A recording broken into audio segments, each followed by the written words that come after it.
आप देख रहे हैं दी विहार और आपका स्वागत है।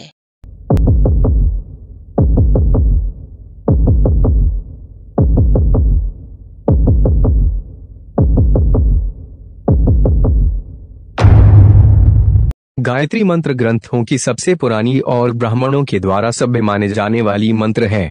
हम इसके अर्थों को समझे उससे पहले हमें यह जानना होगा कि इस मंत्र की उत्पत्ति कैसे हुई तथा इसकी उत्पत्ति किसने की। ज्योतिबा फुले की पुस्तक गुलामगिरी में परिच्छेद 7 में यह बताया गया है कि ब्रह्मा जो चतुर चालाक दप्तरी था, जो वामन की मृत्यु के बाद आर्य लोगों की मुखिया बना, उसने ही सर्वप्रथम ताड़ वृक्ष के सूखे पत्तों पर कील से कुरेद कर लिखने की तरकीब खोजी। फिर उसे जितने भी ईरानी जादू मंत्र और व्यर्थ की नीरस कहानियां याद थी, उसने उनमें से कुछ कहानियां मिलाकर उस काल की सर्वकृत, जिसका अपभ्रंश संस्कृत शब्द है, बलि राजा के पुत्र बाणासुर के मरने के बाद राज्य में कोई मुखिया नहीं रहा। प्रजा पर जो नियंत्रण था वो भी ढीला पड़ गया। ब्रह्मा ने सोच यही सुनहरा मौका है और ब्रह्मा ने अपने सेनाओं के साथ बाणासुर के राज्य पर हमला बोल दिया। उससे पहले उसने सोचा कि आगे ना जाने किस तरह की मुसीबत अपने पर आ जाए और हम सभी को इधर उधर भागना पड़े। उसमें हमको अपने अपने परिवार को पहचाने में कठिनाई हो जाएगी, लेकिन तितर बितर होने के बाद भी हम अपने परिवार को पहचान सके। इसलिए ब्रह्मा ने अपने परिवार के लोगों के गले में 6 सफेद धागों से बनी रस्सी को, अर्थात जाति निर्देशित निशान, मतलब जिसको आज ब्रह्मा लोग ब्रह्मसूत्र अथवा जनेऊ कहते हैं, उसको उसने हर ब्राह्मण के गले में पहना दिया। उस जनेऊ के लिए उसने उनको एक जाति निर्देशित मूल मंत्र दिया, जिसको गायत्री मंत्र कहा जाता है। उन पर किसी प्रकार की मुसीबत आने पर भी उन्हें उस गायत्री मंत्र को क्षत्रियों मूल निवासियों को नहीं बतानी है, ऐसी शपथ दिलाई। पुस्तक से मिले रेफरेंस से यह सिद्ध होता है कि गायत्री मंत्र की उत्पत्ति कैसे और किसने की, किंतु इससे गायत्री मंत्र को अश्विन होने का प्रमाण पता नहीं चलता। तो सवाल यह उठता है कि गायत्री मंत्र को अश्लील होने का खोज किसने और कैसे किया। गायत्री मंत्र को अश्लील होने का खोज आचार्य बाबा नाथून लोहार ने किया था। आचार्य बाबा नाथ लोहार का जन्म ग्राम कंडासर, जिला शाहबाद के बिहार प्रांत में हुआ था। आचार्य बाबा नाथ लोहार सन 1920 से आर्य समाज के संगति में आकर वैदिक संस्कृत भाषा के बहुत ही अच्छे आचार्य बन चुके थे।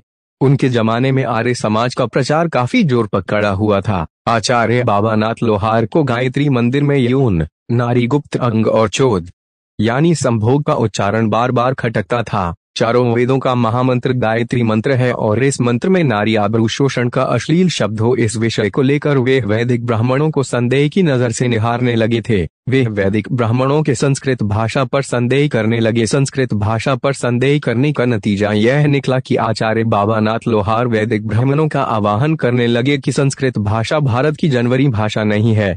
उन्होंने वैदिक ब्राह्मण को चुनौती दे दिया कि संस्कृत भाषा पाली भाषा का नकल है, जिसमें बिहारी, मगही और नेपाली भाषाओं का मिश्रण है।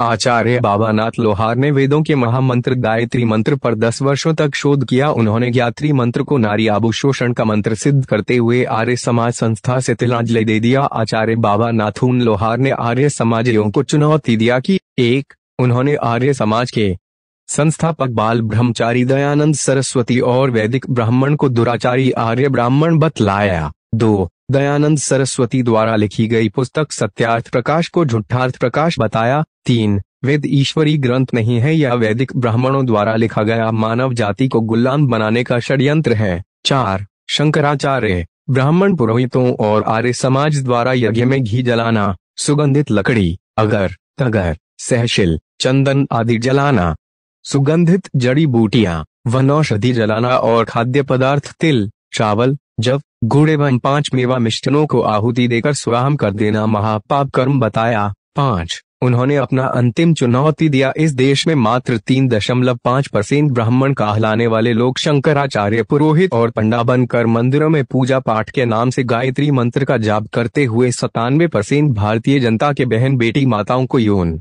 प्रचोदयात का उच्चारण करते हुए गाली दे रहे हैं। क्या इसी का नाम हिंदू धर्म, सनातन धर्म और वैदिक धर्म है? यह प्रश्नवाचक चिन्ह बड़ा ही गंभीर विचारणीय है। 6. राष्ट्रपिता ज्योतिबा फुले द्वारा चलाया गया सत्यशोधक समाज को पूरे भारत देश से खत्म करने के लिए ही दयानंद सरस्वती ने आर्य समाज की स्थापना किया। सन 1930 में आचार्य बाबानाथ लोहार आर्य समाज संस्था को तिलांजलि देते हुए बोधगया जाकर महाबोधि वृक्ष के नीचे बौद्ध धर्म की दीक्षा स्वीकार करते हुए वे बौद्ध साधु बन गए। 12 वर्षों तक उन्होंने पदार्थवादी चार्वाक नास्तिक धर्मों का प्रचार किया। बुधवार पूर्णिमा की रात्रि माघ मास में 1942 में बोध गया के फल्गु नदी के किनारे पंडों के उनका परिनिर्माण हुआ। बाबा नाथ लोहार खजुराहो शिव दूल्हा मंदिर मध्य प्रदेश और लिंगराज मंदिर भुवनेश्वर उड़ीसा में जाकर आंखों देखा हाल देखकर गिलानी करते हुए इस बात का दावा करते थे कि आर्यन देवता ब्रह्मा विष्णु महेश भार्गव मनु द्वारा भारतीय कन्याओं को देवदासी बनाकर इन मंदिरों के दीवारों पर संभोग क्रिया का नंगी तस्वीरें बनवाकर आर्य विदेशी ब्राह्मणों ने भारत के मूल निवासियों की बहन बेटी माताओं की आबरू को खुलेआम नीलम किया है।